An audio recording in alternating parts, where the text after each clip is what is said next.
నమస్తే. నేను మీ జర్నలిస్ట్ సిద్ధు. సోషల్ మీడియాలో హ్యాష్ ట్యాగ్‌లు కొన్ని రన్ అవుతున్నాయి.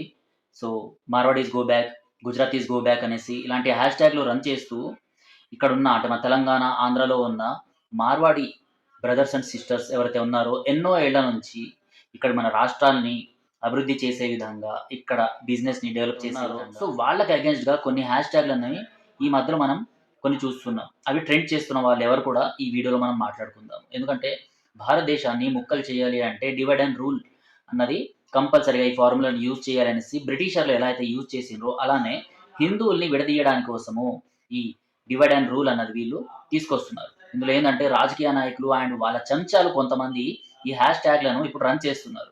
కొంతమంది లెఫ్ట్ లిబరల్స్ వీళ్ళందరూ వీళ్ళకి సపోర్ట్ చేస్తూ ఇప్పుడేందంటే ఈ నార్త్ ఇండియన్ కల్చర్ మాకు అవసరం లేదు. ఈ నార్త్ ఇండియన్ కల్చర్‌ని ఇక్కడ నుంచి తెలంగాణ, ఆంధ్ర నుంచి పంపించేసేయాలి. వీళ్ళొచ్చి మా బిజినెస్‌ని కొడుతున్నారు. మా బిజినెస్‌లు నడవనీయకుండా చేస్తున్నారు అనేసి వీళ్ళందరూ చేస్తున్నారు. అంటే ఇలాంటి వాళ్ళకేందంటే పక్క దేశం నుంచి పాకిస్తాన్, బంగ్లాదేశ్ నుంచి వచ్చిన రోహింగ్యాలొచ్చి ఇక్కడ బిజినెస్‌లు చేస్తే, లేకపోతే వాళ్ళకి సపోర్ట్ చేసేవాళ్ళు, ఇక్కడున్న వాళ్ళు బిజినెస్ చేస్తే వీళ్ళకి ఓకేనా? వీళ్ళ పొట్ట వాళ్ళు కొడితే ఓకేనా? వాళ్ళ గురించి మాట్లాడని, వాళ్ళ గురించి లేవని నోరులు ఈ మార్వాడీస్ గురించి ఇప్పుడు లేవాలనేసి ఇండియాని సౌత్ ఇండియా, నార్త్ ఇండియా అనేసి ఏదైతే వీళ్ళ ద్రవిడవాదం అనేసి కొంతమంది మాట్లాడుతుంటారు గదా! సో, వాటికి సపోర్ట్ చేసేలాగా సో, ఈ ద్రవిడవాదానికి మద్దతుగా నిలబెట్టేలాగా ఇప్పటి నుంచే కొన్ని పునాదుల్ని వీళ్ళు లేపుతున్నారు. ఆ పునాదులు, ఆ దారులు వీళ్ళందరూ ఇప్పుడు తయారు చేస్తున్నారు. ఈ ఉద్యమం ఫ్యూచర్‌లో ఎలా అవుతది అంటే నిజంగా మార్వాడీస్ కానివ్వండి, లేకపోతే ఈ రాజస్థానీస్, గుజరాతీస్ వీళ్ళెవరు కనిపించినా కూడా వాళ్ళపైన దాడులు చేసే విధంగా అయితే తీసుకెళ్ళేలాగా ఇది కనిపిస్తుంది. సో, ఇప్పటికైనా గవర్నమెంట్ కాస్త మేల్కొని ఇలాంటివన్నీ జరగకుండా చూసుకోవాల్సిన బాధ్యత ఎంతకైనా ఉంది. ఒక రకంగా ఇక్కడ ఈ హ్యాష్ ట్యాగ్‌లు ఎవరైతే రన్ చేస్తున్నారో వాళ్ళు రోహింగ్యాలకు అగెయిన్స్ట్‌గా మాట్లాడరు.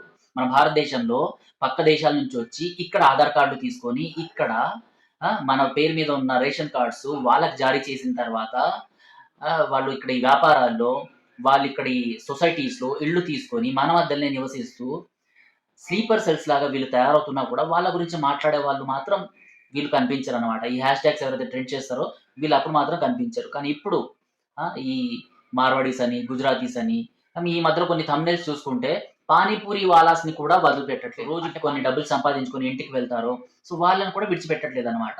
ఒక రకంగా ఈ కమ్యూనిస్ట్ సంఘాల వాళ్ళు వీళ్ళు ప్రతిసారి అంటుంటారు కదా! మేము సంచార జాతుల వాళ్ళ గురించి ఫైట్ చేస్తుంటాము. సో ఈ అణగారిన జాతులు వీళ్ళందరిని రక్షించాల్సిన అవసరం మాకే ఉంది. సో మేమే దాన్ని ఠేకా తీసుకున్నాము అనేటట్టు మాట్లాడతారు కదా! మరి వీళ్ళకి అర్థం కాదా? ఈ మార్వాడీస్ అంటే సంచార జాతుల వాళ్ళు, ఆ ఫలానా రాష్ట్రానికి సంబంధించిన వాళ్ళందరూ ధనికులు కాకపోవచ్చు.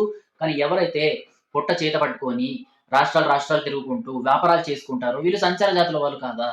వీళ్ళ గురించి మాట్లాడితే ఎందుకు మీకు అంటే మార్వాడీస్ అనగానే తెల్లగా కనిపించాడు కదా! సో వీళ్ళని ఇక్కడి నుంచి వెళ్ళగొట్టేద్దాము. మా బిజినెస్‌లను వీళ్ళు కొల్లగొట్టేస్తున్నారు అనేసి ఎందుకు అనిపిస్తుంది వీళ్ళకి? అంతే కాకుండా వీళ్ళు మా వ్యాపారాల మధ్యలోకొచ్చి మా వ్యాపారాల్ని నడవనీయకుండా చేస్తున్నారు అనేసి ఇంకొక ఈ Nandyal and Rayalaseema side and మన తెలంగాణలో కూడా కొన్ని చోట్ల మార్వాడీస్ పైన తమ కోపాన్ని ప్రదర్శిస్తున్నారన్నమాట. వ్యాపారం చేసుకుంటున్నారు. దాన్ని ముందుకు ఎలా నడిపించాలో అన్నది మీరు ఆలోచించండి. కానీ మా పక్కనున్న మార్వాడి అతను వాళ్ళ వ్యాపారాలు బానే నడుస్తున్నాయి. వాళ్ళు తక్కువ ధరకి ఇస్తున్నారు అంటే సో, దీంట్లో ఎలాంటి లాజిక్ అయితే నాకు కనిపించట్లేదు. సో, దీనిపైన మీరేమంటారు అనేది కామెంట్ బాక్స్‌లో తెలపండి. ఎందుకంటే మనము ఈ డివైడ్ అండ్ రూల్ ఎవరైతే చేస్తున్నారో వాళ్ళ ట్రాప్‌లో పడకుండా మనం హిందువులమందరము ఒకటి అనేసి వాయిస్ రైజ్ చేయాల్సిన అవసరం ఎంతకైనా ఉంది. మనం ఈరోజు వాయిస్ రైజ్ చేయకపోతే రేపటి రోజు మన ఆంధ్ర, తెలంగాణలో ఈ మార్వాడి వాళ్ళు అంటే మార్వాడి వాళ్ళకి నేను ఇంత సపోర్ట్ ఎందుకు చేస్తున్నానంటే వీళ్ళేదో పక్క దేశం నుంచి వచ్చిన వాళ్ళు కాదు. వీళ్ళు మన భారతీయులే, మన భారతదేశంలోని వాళ్ళే, అందులోని ఒక రాష్ట్రానికి సంబంధించిన వాళ్ళు. సో, వాళ్ళతో మనకు అంటే ఎలాంటి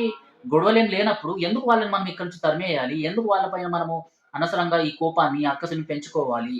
సో, ఎందుకు కొంతమంది ఏవైతే ట్రాప్స్ ఏర్పాటు చేస్తున్నారో దాంట్లో మనం ఎందుకు పడాలి అనేసి నేనిక్కడ క్వెషన్ చేస్తున్నా. ఇది మీకు వాలిడ్ అనిపిస్తే మీరు నాకు సపోర్ట్ చేయండి. ఎందుకంటే ఈరోజు ఏదైతే ఈ హ్యాష్ ట్యాగ్ ట్రెండ్ చేస్తున్నారో దానివల్ల ఏందంటే రేపటి రోజు బీజేపీకి బలంగా ఈ మార్వాడీస్, గుజరాతీస్, రాజస్థానీస్ వీళ్ళందరూ బలంగా నిలబడతారు. అండ్ వీళ్ళేదైతే అన్నదాన సత్రాలకు, గోశాలలకు లేకపోతే ఆలయాలకు ఫండింగ్స్ చేస్తుంటారో మార్వాడీస్, గుజరాతీస్ ఆ డబ్బులు పరోక్షంగా, ప్రత్యక్షంగా అయితే ఇక్కడ టెంపుల్‌కెళ్తుంది. కానీ పరోక్షంగా ఇటు హిందూ ఆలయాలకు దాంతో పాటు బీజేపీకి వెళ్తుంది. అంటే బీజేపీకి వీళ్ళు సపోర్ట్‌గా నిలబడుతున్నారు. ఈ బ్యాక్ బోన్ లాగా నిలబడుతున్నారు. బ్యాక్ బోన్‌ని విరగొట్టడానికే ఈ హ్యాష్ ట్యాగ్ అన్నది రన్ చేస్తున్నారు అనేసైతే ఈజీగా అర్థమవుతుంది. సో దీనిపైన మీరేమంటారు? ఈ డివైడ్ అండ్ రూల్ ఎవరు చేస్తున్నారో వాళ్ళకి కంపల్సరీగా ఆన్సర్ ఇవ్వాల్సిన అవసరం మనకుంది. మనము అంటే ఇప్పుడు కొంతమంది బయటకొచ్చి మా కోమటోళ్ళని పొట్టగొడుతున్నారు అంటే, మార్వాడీస్‌లో ఎవరైతే ఇక్కడికొచ్చి వ్యాపారాలు చేస్తున్నారు కదా! వాళ్ళు కూడా కొంచెం అంటే వాళ్ళు కూడా కోమటి వాళ్ళే అన్నమాట. సో ఆ రాష్ట్రానికి సంబంధించిన కల్చర్ అలా ఉంది కాబట్టి వాళ్ళలా కనిపిస్తారు. వాళ్ళు కూడా కోమటోళ్ళే. ఇది మనం అర్థం చేసుకోవట్లేదు. తెల్లతోలు కనిపించగానే వాళ్ళందరిని మనము ఎక్స్‌పోజ్ చేసేయాలి, వాళ్ళందరిని ఇక్కడి నుంచి పంపించేసేయాలి అనేసి ఒక రకమైన ధోరణిలోకి మనల్ని తీసుకెళ్ళిపోయారు. సో ఒక్కసారి ఆలోచించండి మిత్రులారా. అసలు ఈ హ్యాష్ ట్యాగ్ ఎవరు రన్ చేస్తున్నారు? అసలు ఎందుకు మనం ఇందులో ట్రాప్ అవుతున్నాం అన్నది ఆలోచించాల్సిన అవసరం ఎంతైనా ఉంది. జై హింద్, జై భారత్.